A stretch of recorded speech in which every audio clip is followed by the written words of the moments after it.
Hello, it's Stacy with Bridges 52.7. Let's chat about the Fantastic Beasts, Secrets of Dumbledore movie that came out. This one, I think you should be aware, first and foremost, because it's especially a little bit of a surprise to what I have seen in the past. The entire movie is framed around a gay relationship between Dumbledore and Grindelwald that happened when they were younger, and they made a blood oath to each other, and now Grindelwald's doing bad things, and Dumbledore cannot stop him because of this oath that they have.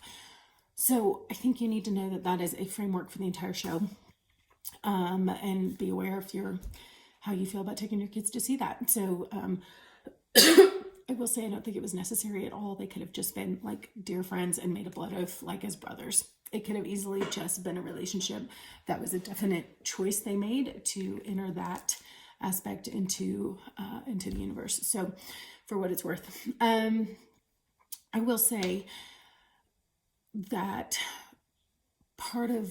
for me, I think as I look at connections between faith and culture, and this one's for free. Actually, the one I really want to talk about came from my girlfriend, so I will share that with you in a minute.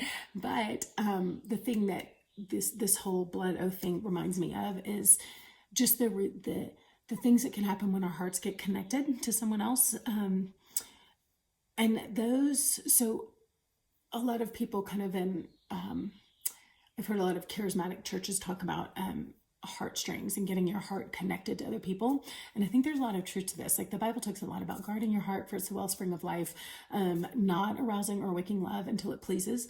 But when we talk about connecting heartstrings, that's not necessarily romantic relationships only. It can be like you can get an unhealthy connection to your parent, who suddenly they become your source of all things, right? It can be, I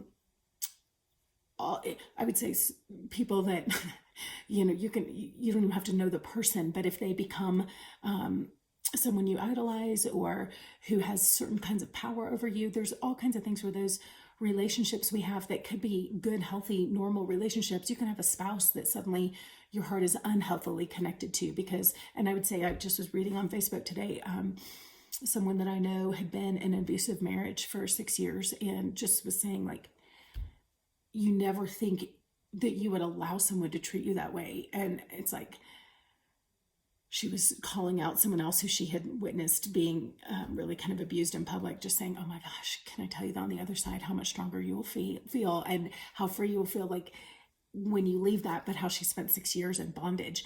And I think some of that happens where even though you feel like it's a right thing to have your heart connected to your spouse, you can give them power over you that's not appropriate. And so these kinds of heart connections can be, they're not always like some illicit relationship that's inappropriate. Sometimes it's a totally healthy relationship, but that becomes inappropriate because of the way we get connected. So in the charismatic world, they do a lot of prayers about disconnecting your heart from someone else's. And it's kind of this beautiful thing of, I want to cut off any strings that are connecting me to that other person. And I want to give them back every part of me that's connected to them. I want to take back parts of my heart that they've held on to, and I want to give them back any parts of their heart, will, mind, personality, emotions, whatever, anything of theirs that I have held on to that is not mine. I want to give it back to them and bless them as they go. And, like we want to leave them well, but like, Lord, separate my heart so that I am not, because sometimes we can have like this draw to somebody that we can't even understand. And it can be, I would say in junior high, there was probably some, I just watched like in the junior high things where like there was a girl that showed up who was kind of the queen bee of our school, and we all just wanted her approval so badly.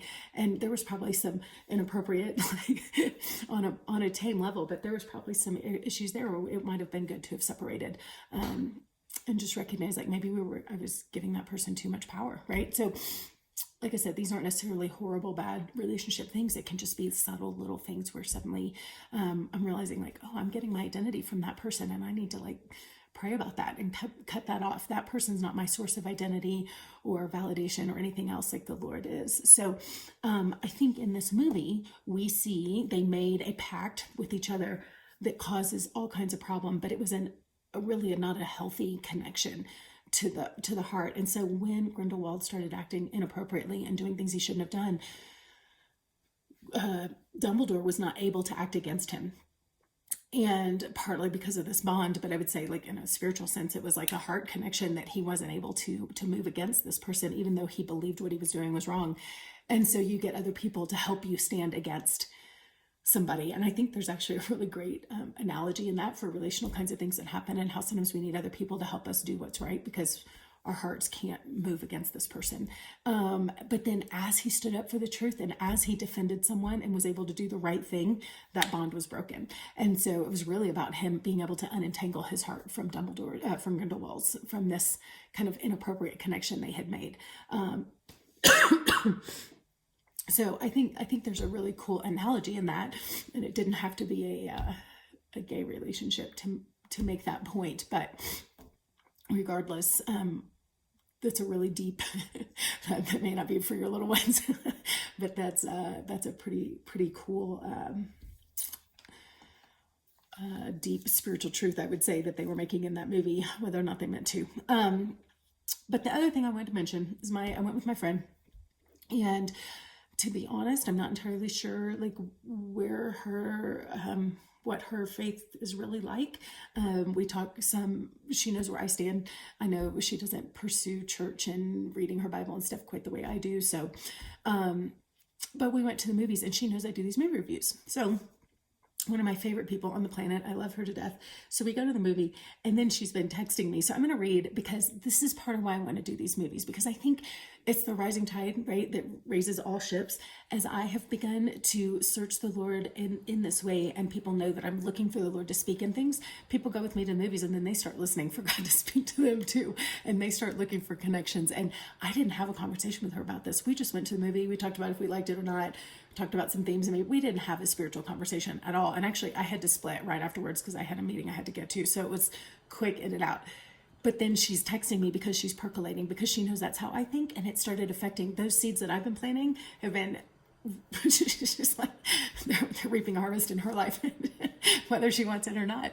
So this is pretty fun. But she said, she was asking if I had done my review, and I was like, oh, I haven't gotten to it yet. She says, I'm thinking of the quote from The Merchant of Venice: the devil can cite scripture for his purpose.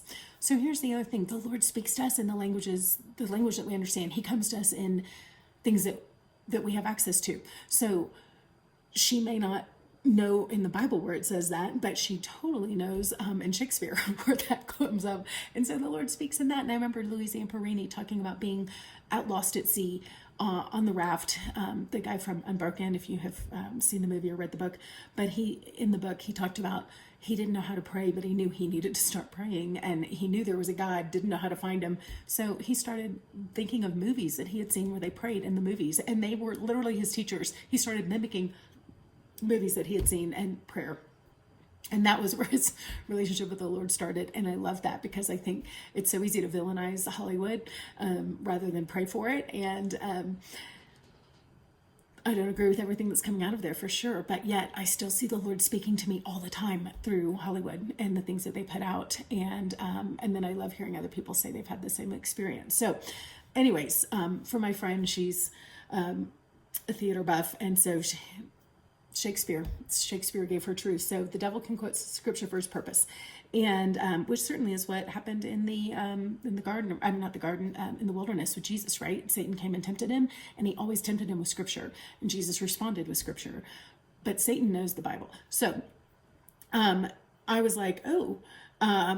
The enemy can quote scripture, but like, so I'm curious. I said, you're thinking obviously of this in relation to the movie, but explain. So I just kind of let her, it wasn't coming to me. It should have been obvious probably, but it wasn't. So I was like, so she started explaining. So in the story, there's a fawn-like creature, a fantastic beast that's born, and these things have a really pure heart, and they sense a pure heart in other people. And so when they get around someone who has a really pure heart, they will bow before them. So they would use these beasts which are very rare. The idea was they were going to have a bunch of leaders around, and instead of voting, they were going to let this creature, it's kind of like casting dice or lots or whatever, and saying the creature is going to decide, he's going to show us who has the purest heart. Well, Grindelwald had manipulated that creature so that it would have to bow. So it looks like he is being chosen as the pure heart, but there's nothing pure about him, and he's totally deceived everybody. So she says, in relation to Grindelwald, who is like the devil in this movie, who used the little animal to convince the world that he is good. He never does anything good, but if he shows the little critter bowing to him, which would be similar to that, like using scripture, right? So it was, the animal bowing to him was kind of the equivalent of citing scripture. People assume that he's good. Oh, you know scripture, you must be good. Or, oh, that thing bowed before you, so you must be good. Even though they never see him doing any evidence of being a good person. But the animal says, so they were just like willing to believe the signs. And so that was her connection, which I just love. I love that she's thinking about it. I thought it was a brilliant connection that I hadn't even thought of. I always love how God speaks to other people so differently than me. Yeah, I'm going to stop there for the sake of length. I'm going to let you guys unpack that a little more on your own. The Lord could do that for you. But a really fun couple of connections in the movie, and some things to be cautious about. It was really dark. Honestly, neither of us really liked it all that much. It just wasn't very fun. A lot of times they have a little more comedy mixed in, or any, I don't know, this whole one just felt dark and heavy. We didn't love it, either one of us, but we did love kind of the fact that there were still some fun connections. So like I said, I'm hoping that as you hear these things, it inspires you. Maybe the things I chat about actually get you thinking, but my bigger hope is that the Lord speaks to you himself in his own way through movies, and that and not just movies, through all the things, but this is one way, and that it gets your brain kind of percolating and thinking about these things, so that you're able to receive the things he might want to highlight to you and speak to you about who he is. And then my other hope is that it opens up conversations for you with other people who you might not normally have those conversations with. So hopefully this gets the ball rolling. All right. Thanks, everybody.